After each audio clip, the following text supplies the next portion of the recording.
Olá, sou Israel. Após quase 24 anos trabalhando na Caixa Econômica Federal, em 7 de março de 2005, tomei posse no cargo de oficial de justiça, sendo nomeado para a subseção judiciária de Cascavel. A posse foi em Curitiba, perante o Dr. Gebran, então diretor do Foro em exercício, e me apresentei ao juiz diretor da subseção judicial de Cascavel, Dr. Jorge Luiz Vitor Brito. Tenho bem nítidos em minha mente os fatos e pessoas com quem tive o privilégio de conviver por todos esses anos. E no ano de 2019, escrevi um livro de memórias, esse daqui, onde registrei um pouco do que eu vivi na Justiça Federal em Cascavel. Para mim, os fatos são importantes, mas relevantes mesmo são as pessoas, e faço sempre questão de nominá-las para jamais esquecê-las. Foi uma convivência muito rica, principalmente com os colegas da Central de Mandados. Quando assumi, a supervisora da Central de Mandados era Gerlane de Lima Noronha. O prédio da Justiça Federal ficava na Rua Paraná, e a SEMAN funcionava numa salinha bem acanhada que ficava no mezanino. Os meus primeiros colegas oficiais foram o Almir, o Solimir, o Francisco, o Emerson, o Harry, Paulo, Maria Foreste, Maria Monteiro e a Hebe Pacheco. Depois vieram outros que foram nomeados ou transferidos: o Guto, a Fernanda, o Tiago, Danilo, Geraldo Campos, Silvana, Felipe, o Chagas e, mais recentemente, o Will e a Marcela Napoli. Alguns já são aposentados, outros foram transferidos por remoção. Todos muito competentes e responsáveis, exemplares, pessoas de confiança. Com eles aprendi muito, principalmente como valorizar o serviço público, um serviço sério e honesto. Pessoas que admiro e pelas quais tenho enorme consideração. Quando eu comecei a trabalhar na Justiça Federal lá em Cascavel, a Justiça Federal do Paraná cobrava das subseções judiciárias o envolvimento em trabalhos voluntários. E em Cascavel já havia sido criado o programa do voluntariado, coordenado por uma equipe composta pelos diretores das 3 varas, diretor de secretaria das 3 varas, e pela Ariadna, que era a responsável pelo setor administrativo, com o envolvimento de alguns poucos colegas. A participação consistia em raras promoções de ajuda humanitária e na compra de materiais escolares para os filhos dos empregados terceirizados. Certa ocasião, eu fui numa reunião convocada para tratar dos assuntos do voluntariado e, nessa ocasião, estava representando a SEMAN e acabei me envolvendo. Fiquei vários anos participando do voluntariado, às vezes espontaneamente, às vezes por falta de alguém que tivesse disponibilidade. Foi um período muito rico, muito bom, e muitas realizações e crescimento profissional e crescimento de relacionamento entre os colegas. Na realidade, grande parte do pessoal de Cascavel tinha vontade de ajudar, só que não fazia por falta de incentivo. Uma das primeiras campanhas que nós fizemos foi a arrecadação de fundos para a compra de cobertores para a Casa de Apoio ao Hospital do Câncer. Foi um sucesso, muitos colaboraram e fizemos uma boa compra de materiais para aquela entidade filantrópica. Continuamos fazendo campanhas para a compra de materiais escolares e cesta de Natal para os terceirizados. Entretanto, o que mais marcou foi o trabalho que nós realizamos na Escola Municipal Professora Arminda Vivoc, no Jardim Colmeia. O Jardim Colmeia era um bairro de pessoas de classe baixa, pobres, quase todo o jardim sem asfaltamento, muito violento, com terrenos invadidos, crianças em situações de risco de diversos tipos. Bem no início do programa, o colega Kleber Souza Pinto tinha dado aulas de futebol de salão para os meninos, mas depois de algum tempo ele parou com a atividade. Em 2005, retornamos com as aulas de futebol de salão, tendo o mesmo Kleber como professor. Além das aulas de futsal, incrementamos criando atividades de xadrez para as meninas. Com o futsal e o xadrez, tivemos um núcleo inicial do projeto Sonhando Alto. As atividades eram extra classe, de livre opção para as crianças, e nós realizávamos essas atividades nos sábados de manhã. Depois, acrescentamos outras atividades, como aulas de desenho, artes manuais, bordados, confeitarias, dicas de matemática, tudo feito com os colegas do voluntariado. No futsal, por exemplo, além do Kleber, atuaram o Almir, o Ayrton Quiroga e o Newton César, sendo que o Ayrton Quiroga deu uma força muito grande, uma dedicação excepcional. No xadrez, os professores foram o Solimir e sua filha Thaís.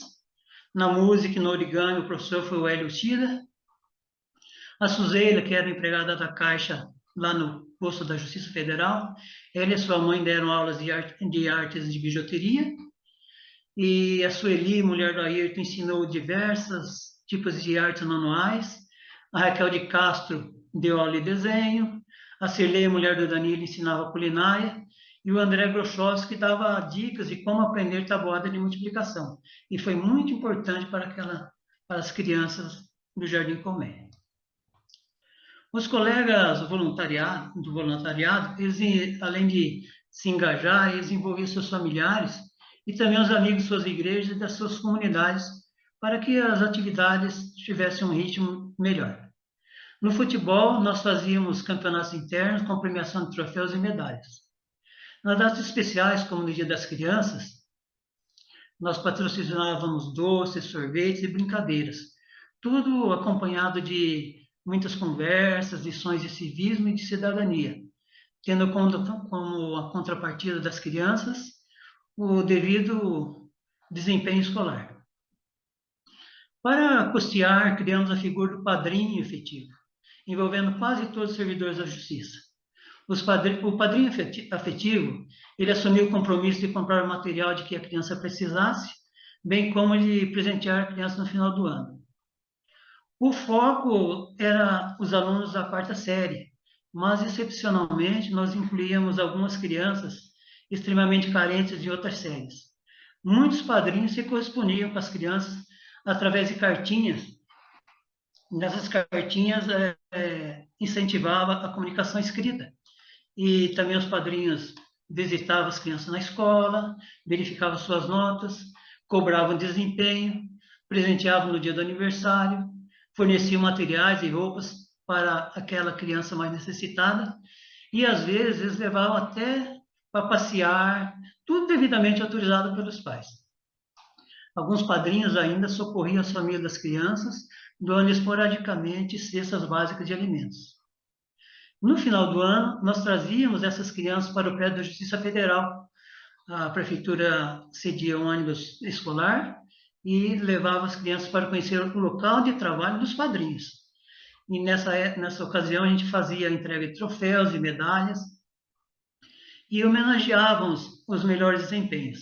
Sempre sorteávamos bicicleta, no mínimo a gente sorteava 2 bicicletas todo ano. Após a cerimônia, os padrinhos ainda patrocinavam um lanche, né, que acontecia em diversos locais. Nós levamos eles para fazer lanche na pizzaria Martione, na pizzaria Piratas a Bordo, na pastelaria Melos, na lanchonete, no shopping, no McDonald's.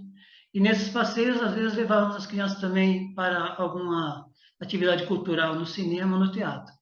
Tudo em um ambiente já previamente preparado para as crianças. E salientando que era tudo patrocinado pelos padrinhos. Era tudo muito bom. Com o passar do tempo, nós diminuímos a participação pela dificuldade em conseguir voluntários para conduzir as atividades. Então, nós passamos a incentivar os estudos para as provas avaliativas do MEC. E a escola acabou ficando entre os melhores classificados de Cascavel, com notas bem acima da média do Paraná.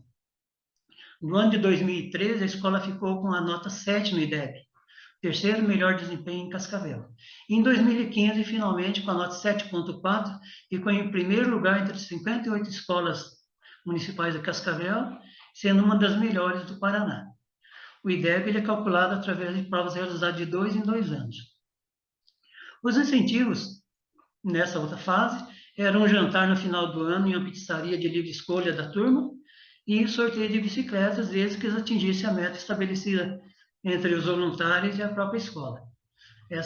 A escola, ela tinha na direção a professora Adriane e a professora Rosane, e elas davam muito apoio para que a gente fizesse essas atividades. O vínculo do padrinho era muito interessante, porque a gente vincular o padrinho por um ano apenas, para que não criasse uma dependência emocional. Mas tinha padrinhos que se envolviam muito e amavam seus afilhados. Praticamente todos os servidores e juízes tinham seus afilhados do coração. Eu não quero esquecer ninguém, mas gostaria de nominar os que fizeram parte do programa nesses diversos anos. Foi tão importante esse programa que, no final, ele acabou sendo reconhecido pela direção do foro, que nos deu uma premiação de troféu comemorativo de desenvolvimento social. Então, vamos lá, vou nominar meus colegas para que a gente nunca esqueça deles. O Ayrton Queiroga, o Newton, o Hélio Tida, o Almir, Solimir, Emerson, Giovana, o Danilo, Maria Monteiro, a Glicéia, Solange Bergamo, o Augusto, a Rita, a Ariadna, o Robles, o Rogério, o Harry, Marlon Fux, Antônio Celso, a Kátia, Ivone Marasca, Patrícia de Sá, Patrícia Migliavaca, Darciane, Alexandre Moselli, Márcio, Vânia Bueno, Raquel, Marisa, Sandro Borges, Cássia Sereno, Magali, Márcia Cristina, Tatiana Siqueira, Hebe, Cláudia Castilha, Kleber, Érica, Fernanda Zanin, Sandra Ueda, Sandra Samek, Francisco, Bernardo, o Jacir, o Zulmir, Luciano Gonçalves, o Lissandro, o Geraldo, Leandro Bueno, Gabriela, Vera Benites, doutora Suane, doutora Vanessa, doutor João Carlos e a doutora Marice. Tivemos outros, inclusive, entre os prestadores de serviços terceirizados e os empregados da Caixa que funcionam na Agência da Justiça Federal, mas que no momento não me recordo, mas todos foram fundamentais para o sucesso do projeto. Quero parabenizar a vocês pela disponibilidade e com certeza fizeram parte da atuação da Justiça Federal nos 30 anos de Cascavel. Obrigado, muito obrigado à Justiça Federal de Cascavel por nos permitir fazer parte de sua história.